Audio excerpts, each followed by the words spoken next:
So does chirality in molecules due to stellar metamorphosis? Hello, Celeste.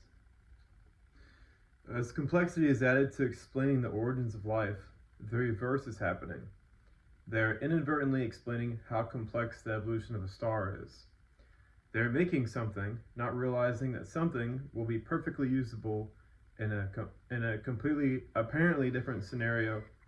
They're also explaining the necessary components that must happen inside a star due to how the chemistry of life is occurring and prebiotic life. And chemical chirality is an example. I don't know if people who listen to James Tour has ever watched his videos. The guy that says origin of life researchers are essentially clueless. Chirality is when you have two molecules that are basically exactly the same, but they're like the left and the right hand. And you can't superimpose them. You can't make the left hand into a right hand or right hand into a left hand. I mean, they look very similar. They look like mirror images of each other, but you can't make one the other, even though they have exactly the same configuration, except for they're non-superimposable. And that's chirality. And what James Tour is talking about is the chemicals in the molecules for life are chiral, meaning they're all the same chirality given the exact same chemical composition. They're what's called homochiral, which means they're all the same chirality.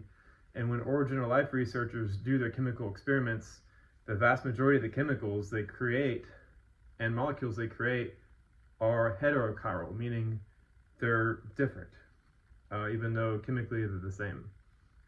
Obviously, chirality is a very, very, very big issue because life is homochiral, meaning all the molecules it make only go in one direction and one direction only.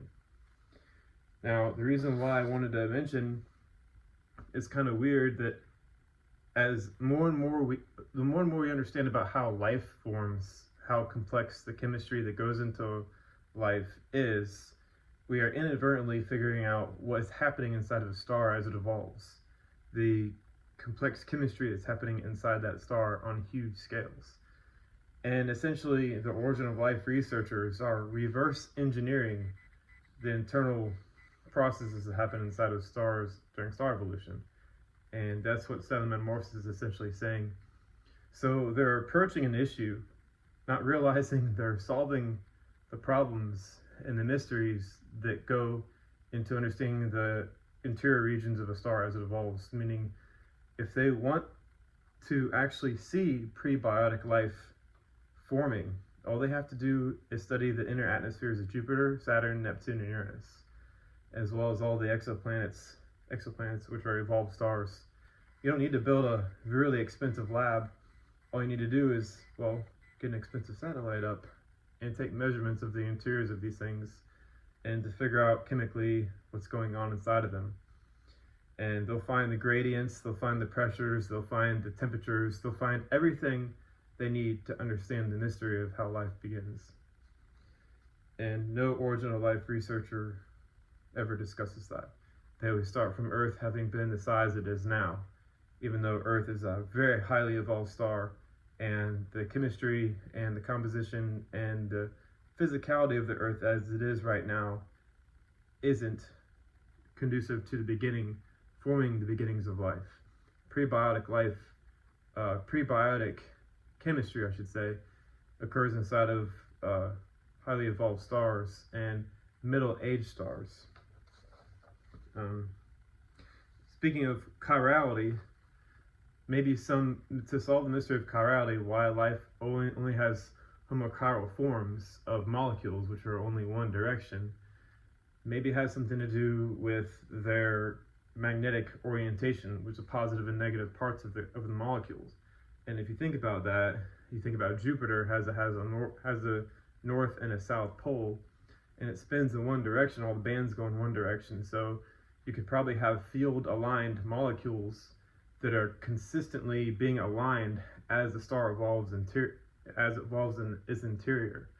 And the amount of radiation that comes in too, it could favor the spin of specific molecules, which would make a lot of molecules only face in one direction only, and it would weed out the ones over time which don't match the same orientation as the ones it's favoring the most, given a specific chemical gradient is there.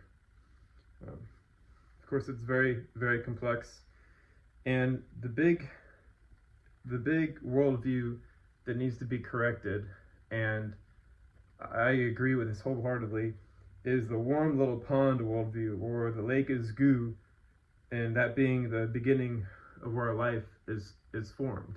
A warm little pond, or a pond of goo, is the worldview of mainstream researchers. But no, life doesn't begin there. Life begins in an extremely pressurized, extremely violent, extremely toxic atmosphere of middle-aged stars and of young stars. Young stars begin the prebiotic life sequencing and chemical gradients, where it sorts out the hydrogen and oxygen and all the lighter elements.